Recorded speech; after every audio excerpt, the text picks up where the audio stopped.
Praise the lord. మన ప్రభువైన యేసుక్రీస్తు పరిశుద్ధమైనటువంటి నామములో ఈ ఉదయకాలపు కృపా వార్తను వింటున్నటువంటి మీ అందరికీ దేవుని పేరట వందనాలు చెల్లిస్తూ ఉన్నాను. అందరూ బాగున్నారా? మరి పూట ప్రభు మనకిచ్చినటువంటి వాక్యాన్ని మనము పరిశుద్ధ గ్రంథంలో చదువుదాం.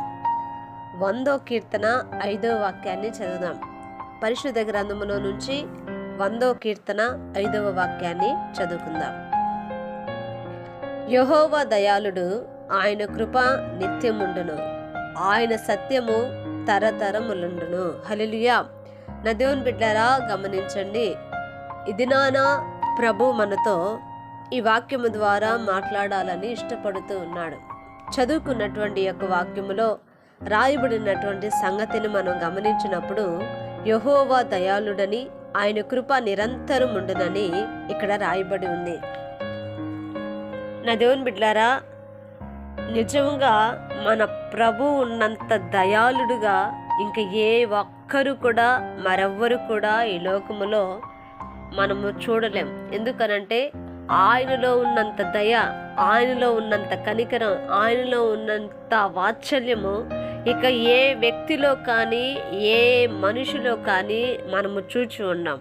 అందుకనే మరి దావీదు అంటాడు, ఇదిగో యెహోవా దయాళుడు, ఆయన కృప నిత్యము ఉండును అని ప్రభు వాక్యము సెలవిస్తూ ఉంది. ఆయన కృప అట నిత్యము ఉంటుందట. ఈ లోకంలో నిత్యము ఉండగలిగినది ఏదైనా ఉందా?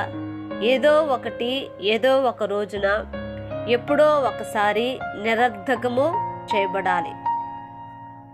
ఒక వ్యక్తి పుట్టినటువంటి దినము మొదలుకొని చివరి దినము వరకు కూడా నా దేవుని బిడ్డలారా గమనించండి, ఆ వ్యక్తికి ఒక మనుగడ ఉంటుంది. అంటే ప్రారంభం ఉంది, ముగింపు ఉంది. ఏదో ఒక సమయంలో ఒక వ్యక్తి అయినా, ఒక వస్తువు అయినా, ఒక పదార్థమైనా ఏదో ఒకటి నిరర్ధకము అయిపోవాల్సిందే, పాడైపోవాల్సిందే.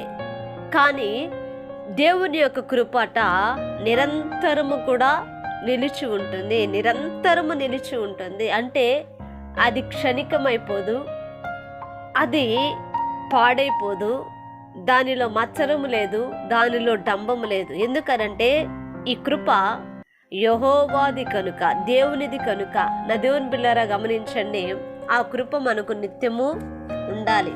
నిత్యము కూడా మనకు, మన పిల్లలకి, మన చేతి పనులకి, మన కుటుంబాలకి నిత్యము ఉండాలి. నా దేవుని బిడ్డలారా గమనించండి, దేవుని కృప మన మీద నిత్యము, అనుదినము కూడా దేవుని కృప మనకున్నప్పుడు నా దేవుని బిడ్డలారా మనం ఎంతగానో వర్ధిల్లుతాము, ఎంతగానో ఆశీర్వదించబడతాము. అంతేకాదు కానీ ఆ కృపను పొందుకున్నటువంటి మనము ఒకానొక దినాన కృపాసనము ఎదుట నిలవబడతాం.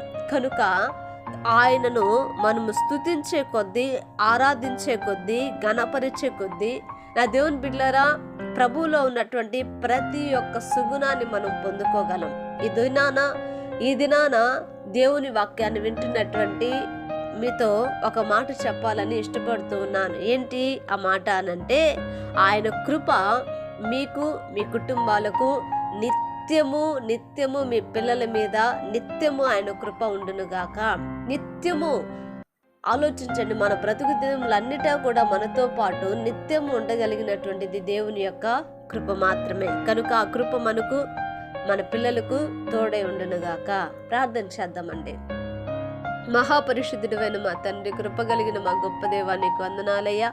ఇదిగోనైనా అయా ఈ సమయంలో నా తండ్రి, అయా నీ వాక్యాన్ని వినడానికి మీరు ఇచ్చిన కృపను బట్టి స్తోత్రాలు. అయా నువ్వు దయాళుడు అని, నీ కృప నిరంతరం ఉండునని మీరు సెలవిచ్చారు. నీ సత్యమైతే నా ప్రభా అయ్యా తరతరములు ఉండునని నాయన మీరు సెలవిచ్చారు. కనుక నా ప్రభా ఇదిగోనైనా నా తండ్రి, అయా నీ కృప మాకు నిత్యము అయా తోడుగా ఉంచమని, ఆ కృపలో మేము వర్ధిల్లటానికి సహాయం చేయమని యేసు నామమున అడిగి వేడుకొంచున్నాము తండ్రి.